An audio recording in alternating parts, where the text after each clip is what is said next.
Hello everyone, Gene Molina here from Natural Tennis Solutions. We are continuing on this journey with energy and the flow of this energy.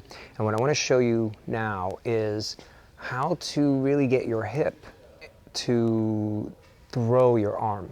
So your hip is supposed to throw the arm. The leg helps you with the ground reaction force, but the hip is what aims your arm.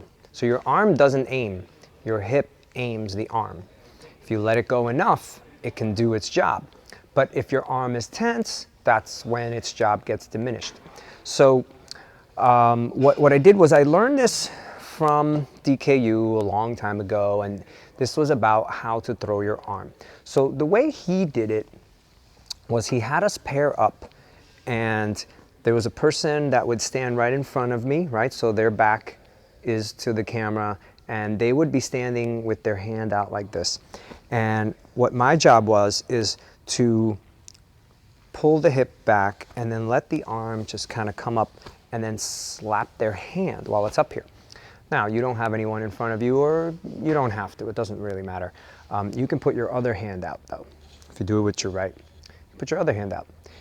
If it's straight out in front of you and then you put your hip and push out, it should be able to come up and just kind of slap that hand.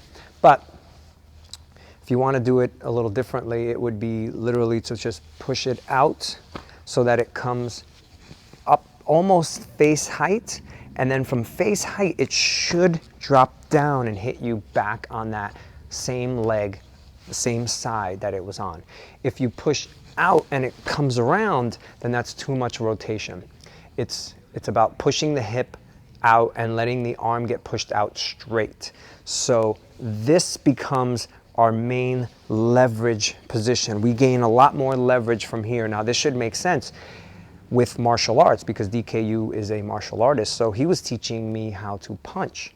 So in order to actually punch, he was teaching to get the hip to push out, straight out like this. This is a very leveraged position, and this will do a lot more force.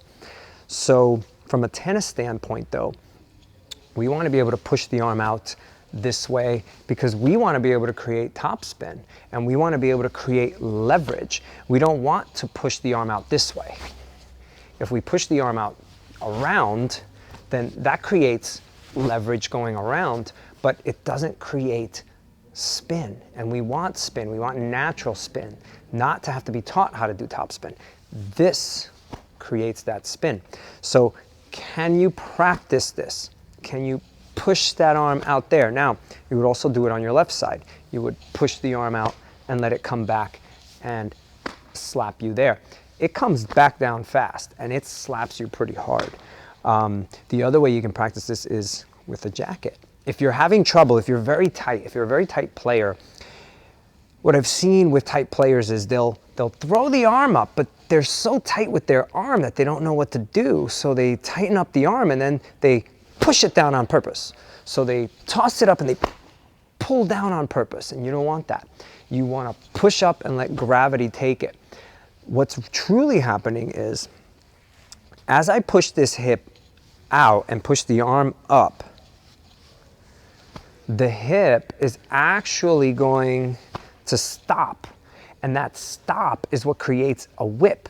Whips, when you use a whip to actually do something, I don't know if you've done the towel whipping, but when you grab a towel and you twist it and then you push it out, you don't usually just push it out and hold your arm there. You usually push it out and pull back a little bit. So it's kind of what your hip is doing when it stops. When the hip stops, it's kind of like it's pulling it back.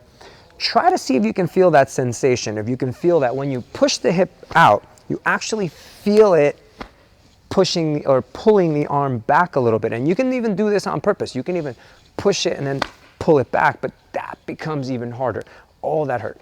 So just pushing it out and letting it fall. See if you can get that. If you can't, if you're too tense to get that, you have a jacket, right? Have a hoodie, something that has pockets that you can put your arms in. So now if you're a tight player, you should be able to let your arms go right now. So my arms are pretty loose. So now I can push out. It won't go as high as I want it, but I can push out. And now I can feel what it's like to actually push the arm out and not worry about whether I'm too tense or not. So just push the arm out. See what the sensation is to push the arm out and not control your arm with your arm muscles. You're controlling your arm with your hip. If you can get to the point where you can visualize actually swinging at the ball with your hip, that's what I call shooting from the hip. So now you are shooting out your energy through your hip. And then that shooting out of the energy through the hip becomes what actually guides your shot. You guide your shot with your hips. Once you get to that level, all of a sudden the game changes. It changes from being inconsistent to being a lot more consistent. Consistency is going to come from letting things happen. And I'm telling you, it's going to happen from your hips. Your hips have to do the shooting. It doesn't have to be violent. I'm guaranteeing you this. You don't have to swing hard with the hip. You don't have to be like, all right, I'm going to swing really hard with the hip. Don't. Just realize the amount of rotation you have in your hips is going to be enough force to make it go, to make your arm go out with enough speed. Remember, this thing is a trampoline. Plenty of power from this. You do not need to force anything. Let the hip push the arm out and see. Then once you think you're good enough with the arm alone and pushing the hip out and all that, then you can get to the point where you can actually step with it and try to make it go out. And now notice, when I step with it, I step, but the arm still comes back and touches that leg. Then you get past that, you can start using your racket. But remember that I'm teaching the out to the right, right? So if the ball's coming at me this direction and I need to hit it right now, I'm setting up and then I am pushing out to the right. So I am doing that. So here, if I use my hip and I push, there goes my racket, push. Now notice, my racket goes out, but it comes back to me. My racket goes out, but it comes back to me. I'm not swinging forward, not swinging this way.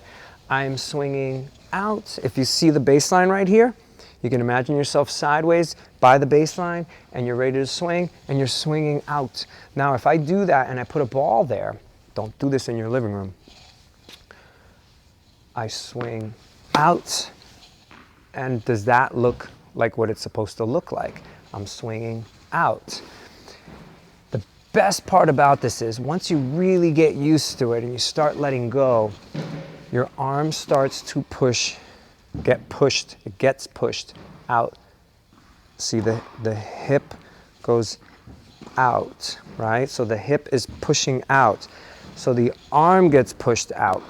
And now your chances of squaring up this racket like this at contact are so much higher compared to when you try to swing this direction and you're actually trying to do it on purpose. This squaring up starts to happen so much more. It's just much more of a chance. And now you start to feel the sensations you're supposed to feel when you swing a racket at a ball. The racket needs to be here when it hits the ball. It doesn't need to be there. It needs to be here so that it can come back around. Practice this at home. See if you can get yourself to feel what that hip guiding is like. Guide the arm with the hip. You do not need the arm to swing at the ball. Questions? Comments? Really let me know what you guys think about these videos. I'm really just trying to put my Eastern philosophy and Buddhism thinking into this, but this is also physical, right? Like it's trying to work with your biomechanics. Let me know. See you on the next one.